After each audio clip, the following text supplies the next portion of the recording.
가수 이름을 알지 모르겠는데 제가 어린 시절 걸거리면서 따라 불렀던 가수 조경수라는 사람이 있어요. 70년대 가수인데요. 이 가수가 그 행복이란 노래 가사가 지금도 기억하고 있는데 이렇습니다. 행복이 무엇인지 알 수는 없잖아요. 당신 없는 행복이란 있을 수 없잖아요. 이 생명 다 바쳐서 당신을 사랑하고 이 목숨 다 바쳐서 영원을 사랑하고 이별만은 말아줘요. 내 곁에 있어줘요. 당신 없는 행복이란 있을 수 없잖아요. 이 행복이라는 것은 이런 겁니다. 내가 당신을 사랑하니까 내 곁을 떠나지 말아주세요. 영원히 내 곁에 있어주세요. 나는 당신으로 인해 영원히 행복하고 싶습니다. 그래서 처음부터 끝까지 행복이란 당신이 있으므로 제가 그렇습니다. 근데 과연 이 행복이란 노래로 빅히트를 치고 조용필보다 더 많은 인기 차트에 올라서 조용필을 부끄럽게 한데 만들어놨던 그 가수가 행복했었는지 그 TV조선인가요? 마이웨이라고 하는 그 연예인들을 계속해서 조명해주는 그런 프로그램이 있는데요. 한번 그 조경수라는 가수의 삶이 진짜로 행복했는지 그 사람의 입으로 직접 한번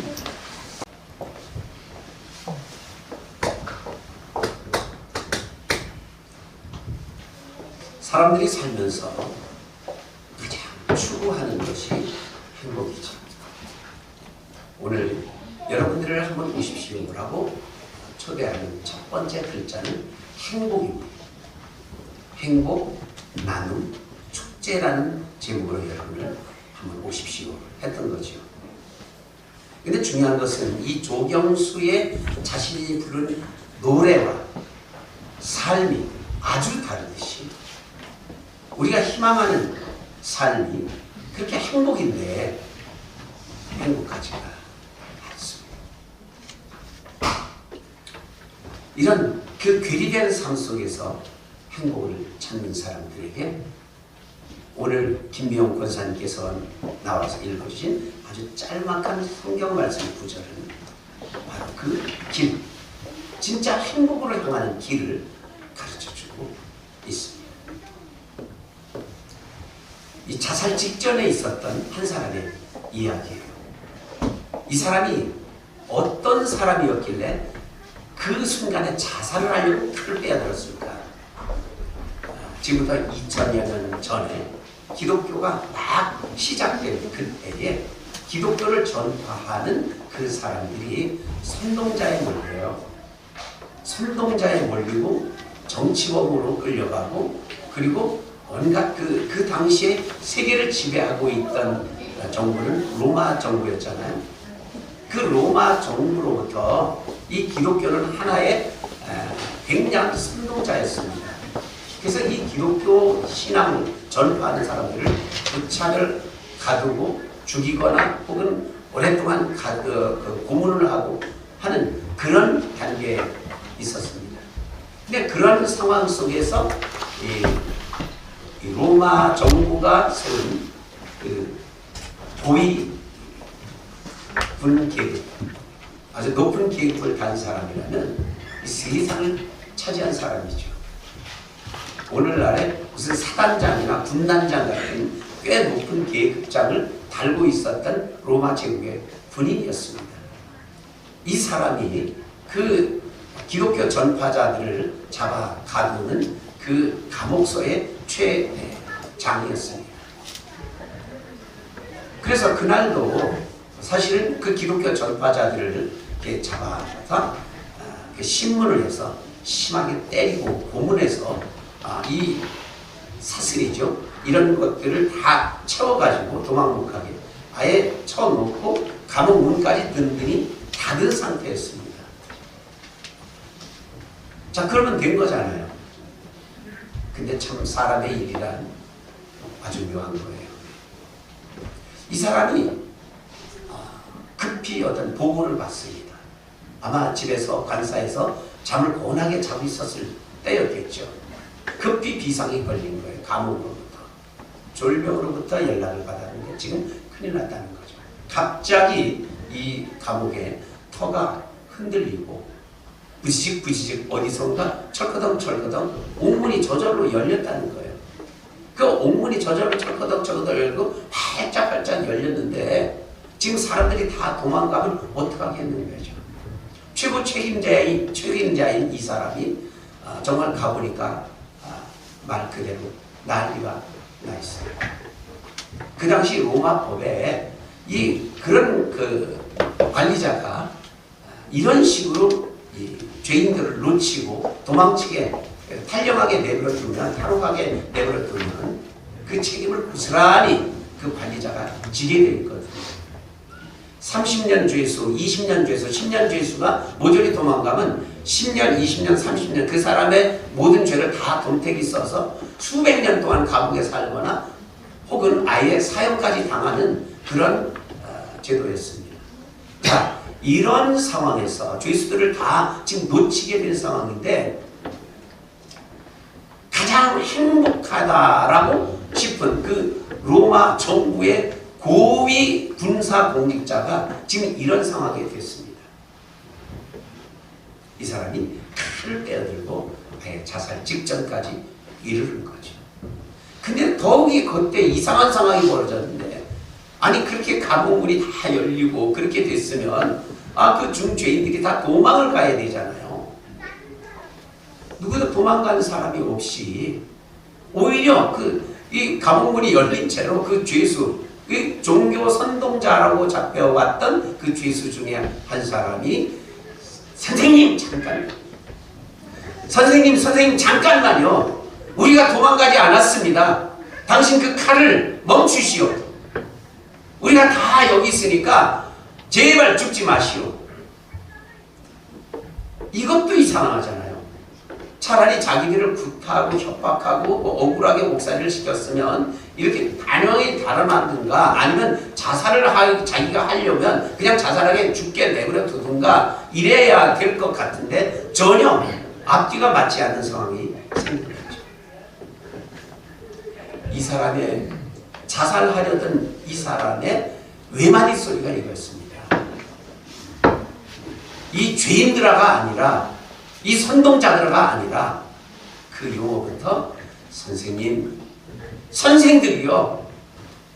내가 어떻게 하여야 이 난국에서 구원을 얻겠습니까?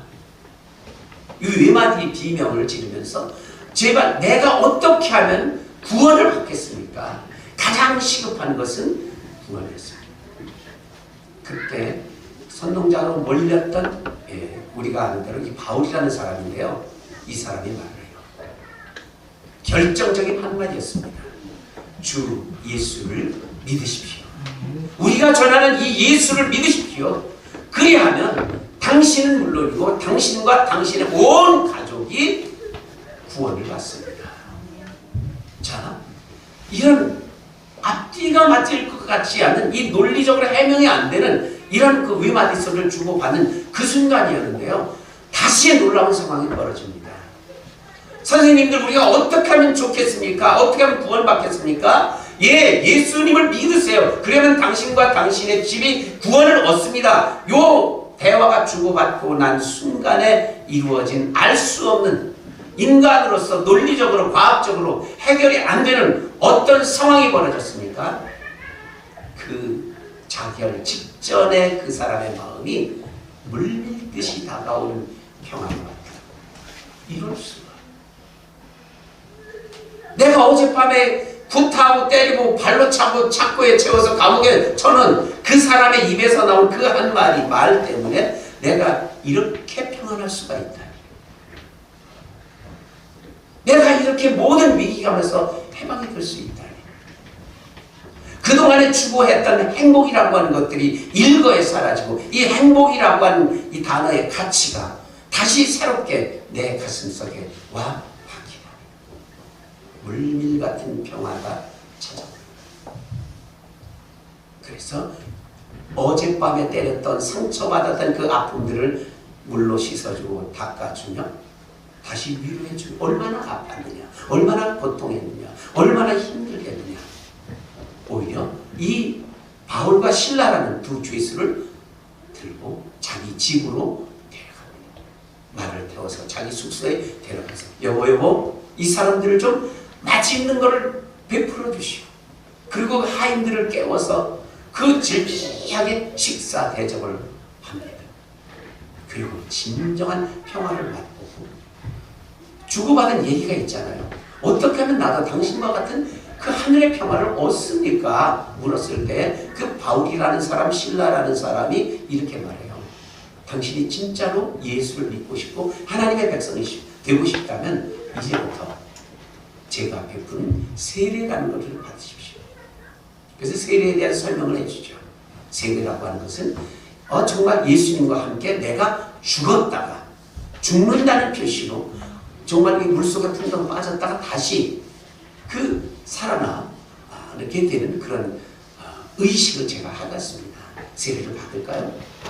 이 망설일 게 뭐가 있습니까? 저에게 세례를 베풀어 주십시오. 그리고 여기 물론 어디 있죠?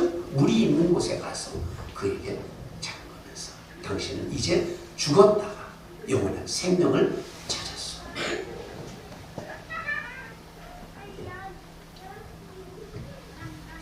저는 오늘 설교 말씀의 제목을 이렇게 정했습니다. 하나님께 항복이 인간의 행복입니다. 항복이라는 글자와 행복이라는 글자는 딱 이 획 하나 차이예요. 항복이 뭐죠? 자기 자신을 모든 것을 포기하고 상대방에게 다 맡기는 것입니다. 이게 행복이죠. 두 손을 드는 거예요. 행복은 뭡니까? 이전에 알지 못했던 지극한 평화, 인간의 언어로 설명할 수 없는 그 어떤 최고의 그 상태에 이르는 것을 행복이라고 합니다. 하나님 앞에 모든 것을 다 내려놓고 항복하는 것이 인간이 가질 수 있는 최고의 행복이라는 것이죠. 오늘 자살 직전에 그 군인이 내가 세례를 받겠습니다. 나도 당신들과 같은 하나님의 백성이 되겠소 한 그 고백은 곧 하나님께 항복한 행위였겠죠. 그 하나님에게 드린 항복이 말로 다 할 수 없는 평화와 과학과 상식과 어떤 인문학적으로도 해결이 되지 않는 그 놀라운 평화, 행복이 그에게 찾아들었던 것이죠. 여러분,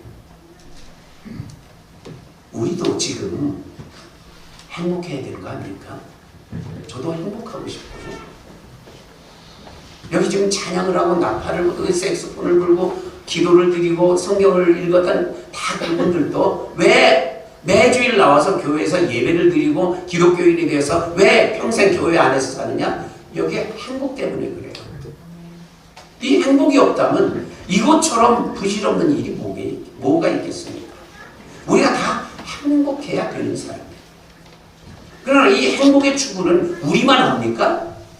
이 세속에 있는 바깥 사람들 어마어마한 행복 추구를 합니다. 행복 추구를 너무 많이 해서 이 대자연이 환경이 훼손되고 지금 지구가 위태위태. 이거 다 인간이 편하게 살자는 거죠. 어떻게 합니까? 집집마다 냉장고가 한 대, 두 대, 세 대씩 있어요. 알고 보면 이 냉장고가 얼마나 환경을 훼손하는 건지 몰라요. 자동차, 전부 다 자동차들을 집 안에 한 대, 두 대씩은 다 가지고 계십니다. 청소기, 세탁기, 손에 들고 있는 핸드폰, 텔레비전, 컴퓨터 이런 모든 것들은 인간이 어제보다 오늘보다 내일 더 행복하자라고 그런 삶을 누리기 위해서 만든 문명의 이기들이에요. 근데 여러분 이게 참 맹랑해요. 인생이 행복해요? 이런 것들이 철철 넘쳐나고 있어도 왜 이렇게 행복하지 않죠? 바로 오늘 이 예배를 드리기 딱 하루 전이었어요. 어제 아침에 저희 장모님을 제 아내와 함께 장모님을 이렇게 식사시켜드리면서 뭐 이런저런 수발을 하는데 드르륵 핸드폰에서 소리가 들렸어요. 지진이 났다는 겁니다. 아, 지진하면 저는 저 포항이나 뭐 저 충청도나 저 멀리서 나기 때문에 그런가 했었는데 이번에는 아니더라고요. 괴산? 괴산이라면 아니 우리 이윤지 자매가 그 공무원으로 있는 바로 거기인데 그리고 여기서 얼마 안 떨어져 있는데 지진 그것도 4.5더니 5.0이니 하는 야 이게 그런데 우리가 다 아시다시피 아무 일은 없었어요. 아무 일은 없었지만 이 지진이라는 단어가 가장 우리 삶에 가까운 지역에서 난 것을 보면서 제가 만약에 이게 큰 지진이었다. 집이 무너졌거나 땅이 달라졌거나 이 어마어마한 것이 저 괴산이 아닌 이보다 더 가까운 청주 내가 사는 이 지역에서 만약에 일어나서 내가 그 돌무더기에 묻혀서 내 삶이 끝났을 수도 있었겠다. 소름이 돋았습니다. 인생이라는 한치 앞을 볼 수 없는 것이로구나 다시 깨닫는 순간이었죠. 그리고 그렇게 안도의 숨을 쓸어내리고 어제 하루 종일 오늘의 행사를 위해서 교회의 중요한 우리 형제 자매 청년들과 함께 여러분과 함께 밤 10시 넘도록 수고하고 애를 쓰고 저는 피곤에 지쳐 올라가 잠을 잤죠. 오늘 아침이 되었습니다. 오늘 아침에도 누군가 제 친한 분에게 문자를 보냈습니다. 아주 달달한 제가 잘 쓰는 시적 표현을 동원해서 달달한 문자를 보내서 오늘 꼭 와주십시오. 자, 거기까지 이렇게 좋은 날에 당신이 와주신다면 얼마나 좋겠습니까? 라고 내 친한 동네 친구분에게 보내고 났는데 바로 5분 후에 제 아내가 말합니다. 여보 큰일 났어요. 뭔데? 집 이태원의 소식을 들려줘. 텔레비전을 켰습니다.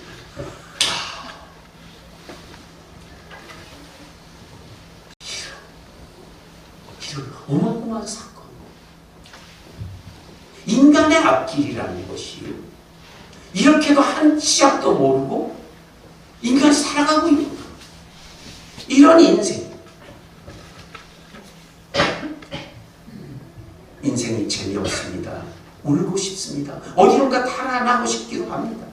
그래서 누군가에게 지나가는 사람 한 번이라도 붙들고라도 선생님들 마치 그 자결하는 군인처럼 내가 어떻게 하면 행복해질 수 있습니까? 내가 어디서 구원을 받습니까? 말하고 싶어요.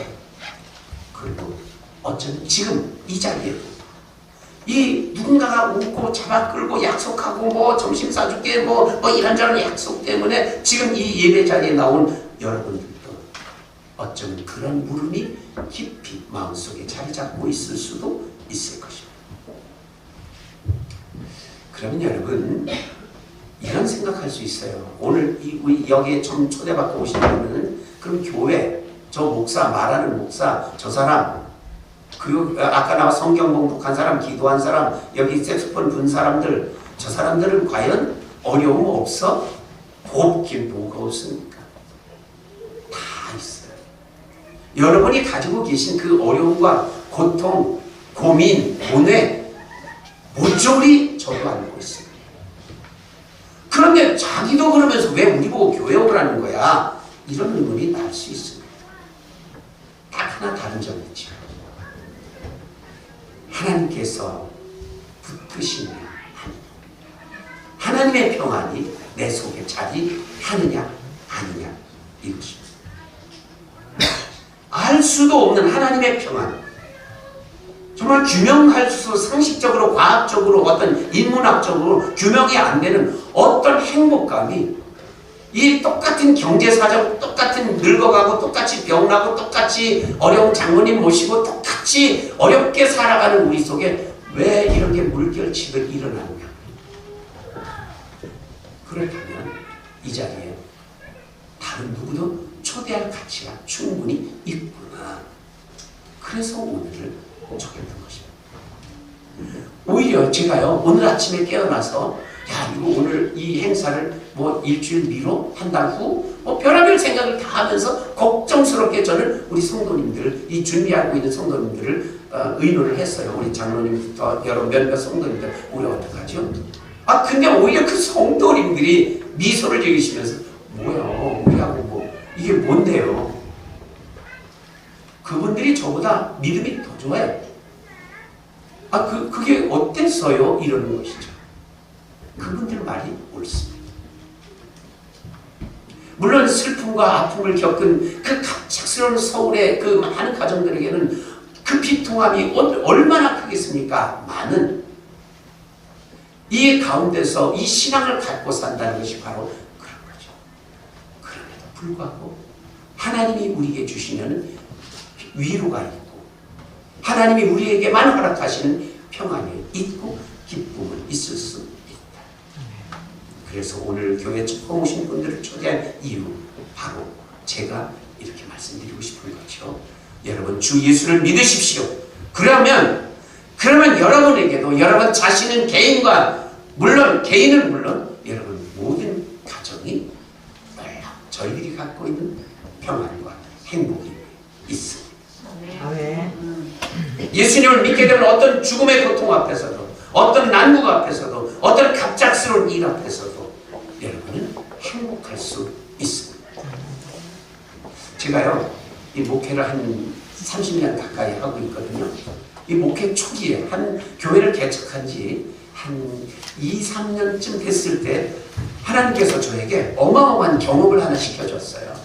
그게 뭐냐면 이런 게 저 사람은 불행으로 시작해서 불행으로 끝나고 불행하게 죽어야 되는데 그 삶의 반전을 이루시는 그런 경우. 할아버지였는데요.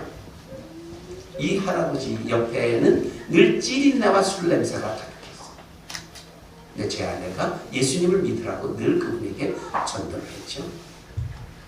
그러나 그분은 자기가 술꾼이라는 그 사실, 거지 같은 인생이라는 독거 노인이라는 이 사실로 교회 오시지를 않았습니다. 그러거나 말거나 그저 저희 옆집이니까 늘 가까이 했죠. 그러다가 어느 날 그 집에, 그 움막집에 큰 불이 났습니다. 소방관이 동원이 됐어요. 그 할아버지가 제 아내를 찾아와서 교회 아줌마 기도 좀 해줘요. 무슨 기도요? 저 우리 집에 불이 났는데 저게 내가 꿍직꿍직 이 박스 주워서 모은 300만 원이 집회에 뭉쳐 거기에 있다는 거예요. 기도해서 당신이 믿는 하나님께 기도해서 제발 그 돈 불타지 않게 해달라는 거죠.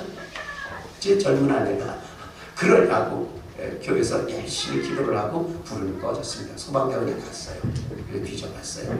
고스란히 둘둘둘 300만 몇십만이 된 집회 문치가 그 할아버지가 걱정했던 그대로 고스란히 그 비닐에 쌓여진 것을 찾아서 그 할아버지는 한글도 모르고 뭐 은행 이용할 줄도 모르고 그 모르기 때문에 찾아가서 통장을 만들어드리고 도장을 새겨드리고 그렇게 해서 그 돈을 보존시켜드렸습니다. 그 사건 이후로 우리와 달달한 행복이 시작되었지 뭡니까? 제 어린 6살, 5살짜리 아이들을 데리고 가서 그 할아버지한테서 제가 기타 치고 노래를 부르고 하면 마치 자기 손주 보듯이 해벌쭉 좋아하시고 그러고 그렇게 하시다가 그러나 저희들과 그분의 사랑은 오래가지 못했습니다. 중년이 들었죠. 더 이상 이분은 살아날 길이 없었습니다. 제가 그 할아버지 중환자실에 가서 말씀드렸어요. 할아버지 세례 받으세요. 세례 받고 지금이라도 하나님 믿으면 할아버지 천당을 가셔야 되잖아요. 알겠어요. 그래서 그분에게 세례를 베풀었습니다. 그리고 이제 막 마지막 호흡이 시작이 될 때 제가 손을 꼭 잡았습니다. 할아버지 제가 기도할게요. 제 기도 소리를 들으시며 할아버지는 눈을 감으시고 제 기도가 끝나자마자 간호사는 저에게 말했습니다. 할아버지 돌아가셨어요. 이 할아버지를 교회당에 모셔왔습니다. 그 30여 년 전에는 이 시신을 그런 시신을 어떻게 처리하기가 참 어려운 시대였어요.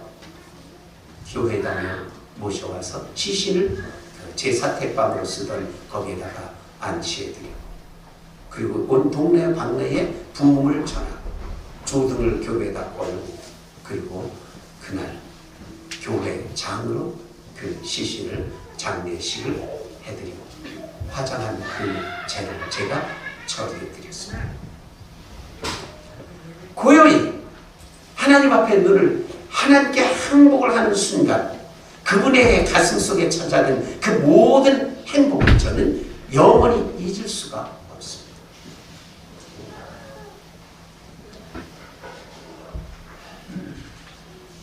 오늘 여러분,